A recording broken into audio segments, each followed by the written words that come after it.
दोस्तों, आपने वेयरवुल्फ या भेड़िया मानव के बारे में कई जगह से सुना, देखा या किसी मूवी में देखा होगा जो लोगों को बेरहमी से अपना शिकार बनाता है। पर आज हम आपको एक ऐसी हैरान करने वाली महिला भेड़िया मानव की कहानी सुनाने जा रहे हैं जिसने भारत में कई लोगों को अपना शिकार बनाया। कृपया वीडियो को अंत तक जरूर देखें।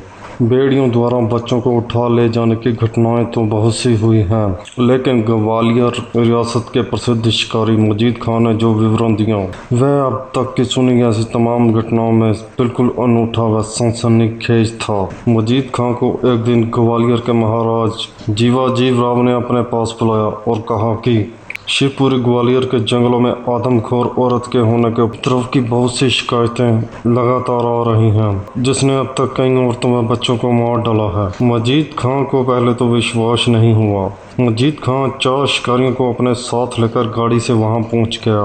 वहां के सतनपाड़ा गांव में लगातार 4 वर्षों से जानवर, बच्चे और औरतें गायब हो रही थी। कुछ औरतें नदी में नहा रही थी कि अचानक एक औरतनुमा विचित्र प्राणी झाड़ियों में से और नदी में नहा रही उन औरतों में से एक पर झपट पड़ा। यह देख अन्य औरतें भय के मारे से वहां भाग खड़ी हुई, लेकिन उस पकड़ी गई औरत का कुछ भी अता पता नहीं चला। बहुत दिनों बाद उसका अस्थि पिंजर ही मिला।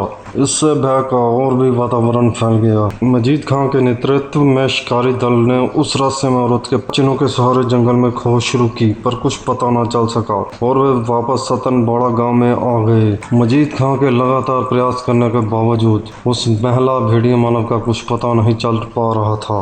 एक दिन उनके कैंप के पास ही बचाव बचाव की आवाजें आई तो मजीद खान तुरंत बंदूक लेकर उस आवाज की दिशा में दौड़ा तो देखा एक पूर्ण नंगन औरत जिसके सिर के बाल बेतरतीब ढंग से लटके हुए थे, जिसके हाथ पांव में 2-2 इंच लंबे नाखून थे।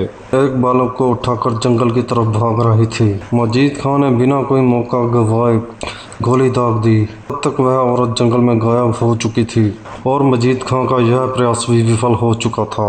बाद में उस बच्चे का कंकाल मिला जो स्पष्ट रूप से ऐसा लगता था जैसे किसी भेड़िए ने खाया हो। इससे पता चलता था कि वह औरत बचपन में भेड़ियों द्वारा उठा ली जाई गई थी। मानव होने के कारण वह जानवरों का शिकार करना उसके लिए आसान नहीं था, जबकि पालतू पशुओं, बच्चों और औरतों का शिकार करना उसके लिए आसान था। मजीद खान ने ग्वालियर के महाराज को सारा विवरण भेजकर साहसी 18 वर्षीय युवती नाजिमा को बुलाकर भेजा और अपनी योजना अनुसार उस नदी पर उसे रोज अकेली भेजने लगा। लेकिन उस दौरान वह खुद तथा उनके अन्य शिकारी साथी झाड़ियों में छिपे रहते थे। 19 दिसंबर 1940 को जब नाजिमा इसी प्रकार रोज की भांति नदी में नहाने का नाटक कर रही थी, तभी अचानक पत्तों के चरमराने की आवाज आई। मजीद खान ने बिना एक पल भी देरी किए उस और गोली दाग दी। गोली सीधा उस आदमखोर औरत की जांघ में जा लगी। गोली लगने के पश्चात वह चीखती हुई जंगल की ओर भागी, पर झाड़ियों में छिपे बैठे मजीद खान के अन्य शिकारी साथियों ने उसे गोलियों से छलनी कर दिया। 29 दिसंबर 1940 को उसे जनता के प्रदर्शन के लिए रखा गया और उसका दाह संस्कार कर दिया गया।